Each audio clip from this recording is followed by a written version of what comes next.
Bonjour Arlette. Bonjour à vous tous. Michel Barnier, vous le connaissez depuis longtemps, vous? Oui, quand on n'est pas très jeune, forcément, on le connaît depuis longtemps. Mais il a l'âge de Mélenchon, c'est ce que rappelait Frédéric Dabi. Que je connais aussi depuis longtemps, pour la même raison. Que vous connaissez aussi depuis longtemps. La passation de pouvoir, vous l'avez suivi. Ça restera une image pour l'histoire, parce que c'est la passation de pouvoir entre le Premier ministre le plus jeune de la Ve République et le plus âgé. Généralement, la transmission, ça se fait dans l'autre sens, vous avez remarqué. Oui. Et puis, on regardera aussi le souvenir des différences de registre. Gabriel Attal, dans le registre de l'émotion, exprimant sa frustration, laissant percer, bien sûr, son ambition pour demain, c'est-à-dire 2027. Et puis essuyant l'ironie, là, Michel Barnier, lui, tout en retenue, en sérénité, la sagesse justement des anciens, qui va s'attaquer au plus grand défi, au dernier défi, en tout cas de sa longue vie politique, c'est-à-dire gouverner une France ingouvernable. Oui, gouverner une France ingouvernable, mais Michel Barnier, vous le connaissez bien. Il est confronté à une réalité, à une difficulté aujourd'hui essentielle. Avec qui va-t-il gouverner?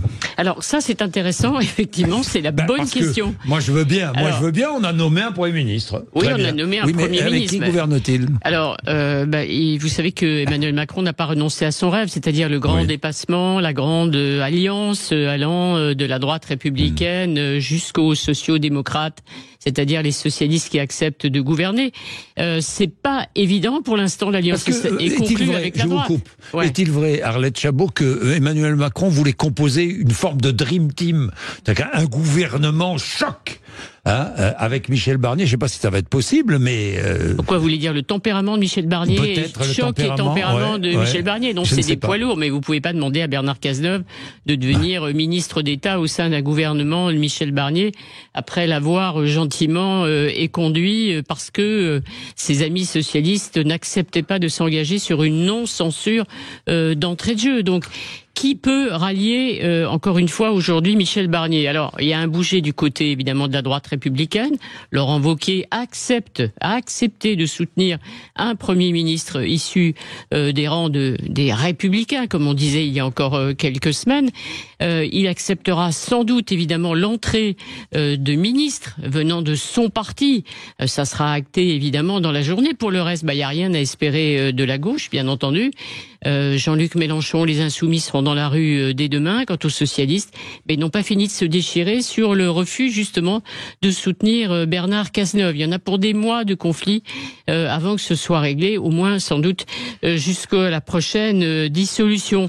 Donc Michel Barnier va chercher des soutiens, comme le faisait Elisabeth Borne, mais c'est encore beaucoup plus compliqué, texte par texte, et vous l'avez entendu, sous l'œil extrêmement vigilant du Rassemblement national, qui, lorsqu'il le voudra, votera une motion de censure de la gauche pour le faire tomber. Ça veut dire qu'il est entre les mains du Rassemblement national aujourd'hui. C'est un problème d'arithmétique, c'est pas, c'est normal.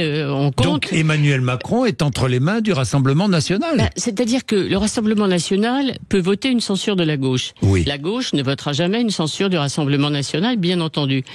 Tout le monde avait oublié. Nous verrons le 31 octobre, c'est ça. Ça, c'est voter un texte, c'est pas une censure, c'est pas la même chose. Mais la censure, c'est différent parce que, par exemple, vous pouvez censurer un gouvernement pour des raisons totalement opposées. La réforme des retraites ne va pas assez loin pour les uns et pour les autres, effectivement, elle est inacceptable. Donc, dans ce sens, ça ne marche pas. Mais c'est vrai qu'à un moment ou à un autre, on avait oublié que le Rassemblement national avait quand même un groupe parlementaire qui pèse. On a essayé de le mettre de côté, de l'oublier. Il se rappelle au bon souvenir d'Emmanuel Macron et aussi de la gauche. Il existe et il peut renverser le gouvernement. Merci beaucoup, Arlette Chabot. On vous retrouve tout à l'heure avec Guy Carlier, entre 8h et 8h30. Ce sera passionnant.